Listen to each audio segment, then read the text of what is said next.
Good morning, all the students of class 8.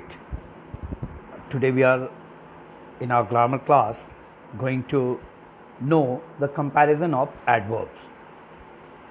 Comparison, as the name suggests, it is used to compare between two or more persons, places, things according to their qualities and quantities, everything. So today we are going to know how we compare these adverbs.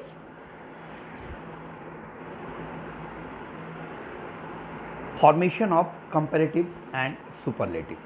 These are the forms of degrees. The positive form, that is the general adverb form, and then we have the comparative degree as well as the superlative degree. Comparative degree, as the name suggests, it is used to compare between two objects, persons, things, etc. While the superlative, it is used to define that among a bunch, or you can say the compared objects or persons or places, one that is on parameters being on top are called the superlative one. We can make changes between them. We can change the positive to comparative and to superlative. So here we will learn how we could make changes in them. If the adverb is of one syllable, its comparative degree is formed by adding er, and its superlative degree is formed by adding est to the positive degrees. Here are few examples for you that you could see here. The second rule says that if the adverb is ending with ly in the end, then the comparative degrees are found by adding more to them, while the superlative degrees are formed by adding most to them. Here are few examples that you could see by your own self. Some adverbs have quite uneven forms, or you could say irregular forms, like we say good, better, best. These are the three forms that is used to depict the degrees of being something good. So these are very few in numbers, so we must learn them, understand them. Now here are few rules where to position these adverbs. So adverbs are words which modify verbs, adjectives or another adverbs. As you all must know by now that adverbs are always used to modify some verbs, some adjectives, and in cases some adverbs as well. Other adverbs, these can be used anywhere in a sentence. Now the thing is that we can use them anywhere. We should follow few set of rules by positioning while positioning these adverbs in a sentence. So here are few examples that we should look up into and understand them. When an adverb advise an adjective, यदि एक adverb एक adjective को या दूसरे adverb को modify करने के लिए यूज़ किया जा रहा है, यानी उसकी विशेषता को थोड़ा बढ़ाकर बताने के लिए यूज़ किया जा रहा है, it is placed immediately before the adjective और एडवर्ब इट क्वालिफाइज, तो इसे ठीक उस एडजेक्टिव या एडवर्ब के पहले रखना चाहिए जिसकी विशेषता ये बतला रहा है. जैसे आप देखें यहाँ, the orange is very sweet. अब ये वेरी स्वीट के पहले लगा. स्वीट क्या है? ये बतला रहा है कि ऑरेंज मीठी है. वेरी लगा दिया हमने, उसकी मिठास बढ़ गई. तो ये जो एडवर्ब हमने यूज़ किया वो हम कहाँ लगाएंगे? तो ठीक उस एडजेक्टिव या एडवर्ब के पहले जिसे मॉडिफाई किया जा रहा है. पहली बात. Adverbs of manner. दूसरी बात, एडवर्ब्स ऑफ मैनर. मैनर बोलते हैं तरीका, किस तरीके से हो रहा है. जैसे यहाँ देखिए example, slowly, carefully, well, fast, hard, beautifully, ये एडवर्ब ऑफ मैनर हैं. एडवर्ब्स ऑफ टाइम, समय बताने वाले adverb, now, then, tomorrow, today, next week, last Sunday, previous day, upcoming day, all these are called adverbs of time. And adverb phrases of place, like time, there are adverbs that are used to define places, modify the meaning of some places, like here, there, everywhere, on the wall, at the door, behind the door, in front of the door. All these phrases are used to define adverbs of places. Now, so always remember, these are generally placed after the verb if the verb is intransitive. Intransitive means the verb that doesn't have any object in it, and after the direct object if the verb is transitive, and if the verb having an object there, then we should use it after the object. Here are few examples, look them very carefully. He wrote a letter carefully. Now, carefully is used after a letter. Here, keep in mind that wrote is the verb and it has an object, a letter with it. So, if there is an object, then we should use these adverbs after them.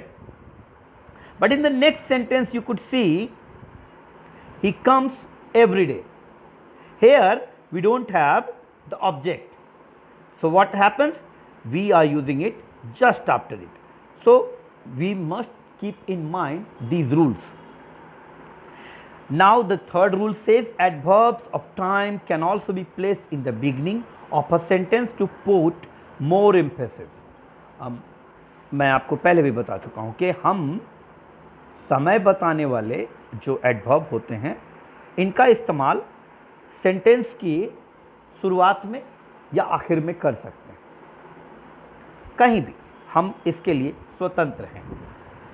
लेकिन sentence की शुरुआत में देने से इस पर बल पड़ता है, एम्फेसिस आता है, इसलिए यहाँ कहा गया है adverb of time can be placed in the beginning of a sentence to put more emphasis. हम आखिर में तो लगा ही सकते हैं, वहाँ कोई बाध्यता नहीं है बच्चों, बड़े आराम से लगा सकते हैं। किंतु यदि हम चाहते हैं कि हमने जो कहा, जो हम समय बता रहे हैं, हमने जो एडवर्ब ऑफ टाइम यूज़ किया है उस पर थोड़ा ज़्यादा बल अगर हमें देना हो, थोड़ा ज़्यादा फोर्स के साथ कहना हो, तो हम उस एडवर्ब ऑफ टाइम को सेंटेंस के सबसे पहले रखें और इसके बाद हम अपना सेंटेंस रखें, एडवर्ब ऑफ टाइम हमारा बिल्कुल कंप्लीट होगा। एडवर्ब ऑफ फ्रीक्वेंसी, निरंतरता कितनी है। एडवर्ब ऑफ डिग्री, कितना उसका बल है, कितना जोर है। इनकी बात अगर हम करें तो इनके लिए कुछ खास बातें याद रखनी चाहिए। अगर हमारे पास helping verb is, am, are, was, were, to be का फॉर्म जो होता है, हेल्पिंग वर्ब का फॉर्म होता है, वो है, तो हम इनके ठीक बाद लगाते हैं। जैसे he is often absent from the class, वो अक्सर हाँ क्लास से गायब रहता है, ये कहाँ लगा? इज के बाद। We were quite in time for the movie, हम सिनेमा के लिए बिल्कुल समय पर पहुंचे, यहां पर क्वाइट इन टाइम बिल्कुल वेयर के बाद आया है। दूसरी तरफ between the subject and the verb if the verb consist of one word, अगर वर्ब एक ही है तो फिर हमको वर्ब से पहले लगाना चाहिए। पिछले में गौर करें तो यहां पर इज भी है और एब्सेंट भी है ना। पिछले वाले में आप गौर करेंगे तो इज हेल्पिंग वर्ब है और एब्सेंट मेन वर्ब है, तो यहां दो वर्ब्स यूज हो रहे हैं। जबकि दूसरे वाले में गौर करेंगे तो केवल एक ही वर्ब यूज हो रहा है, गोज है या कम्स है या इंटर्ड है, ये सब सिंगल वर्ब हैं। तो हम क्या करते हैं, फिर सब्जेक्ट और वर्ब के बीच में ये एडवर्ब ऑफ फ्रीक्वेंसी या एडवर्ब ऑफ डिग्री यूज कर सकते हैं। अगला नियम है adverb of time are placed before the verb they modify.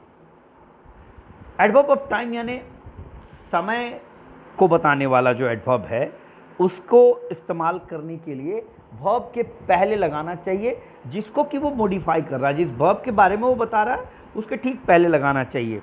जैसे आई यूजुअली गो देयर, मैं अक्सर हाँ वहाँ जाता हूँ। अब अक्सर हाँ मेरे वहाँ जाने के लिए प्रयोग हो रहा है, मेरा जो जाने की क्रिया है उसके लिए प्रयोग हो रहा है, इसीलिए हम गो से पहले लगाते हैं। She always speaks the truth, यहाँ ऑलवेज क्यों लगा? उसके सच को बोलने के लिए, स्पीकिंग द ट्रूथ के लिए। तो यहाँ आप देखें कि ये सब वर्ब के पहले लग रहे हैं जिसके बारे में ये बता रहे हैं।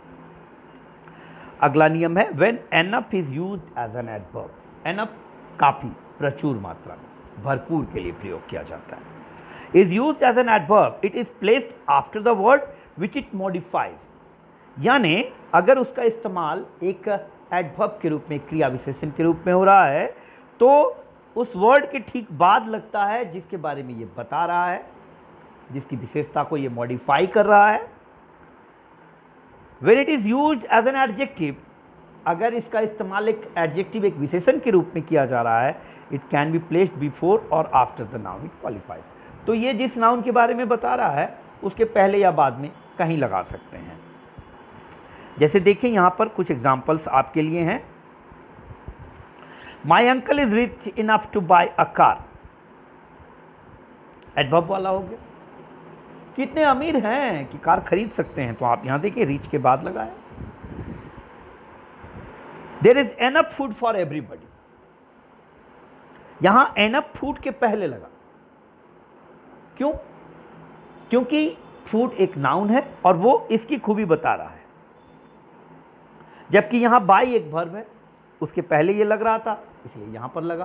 तो यदि हम एडजेक्टिव की बात करें तो फिर हमें वर्ब के पहले लगाना होता है, सॉरी एडवर्ब की बात करें तो पहले लगाना होता है, जबकि एडजेक्टिव की बात हम आगे पीछे कहीं भी लगा सकते हैं। If the verb consist of more than one word, the adverb of time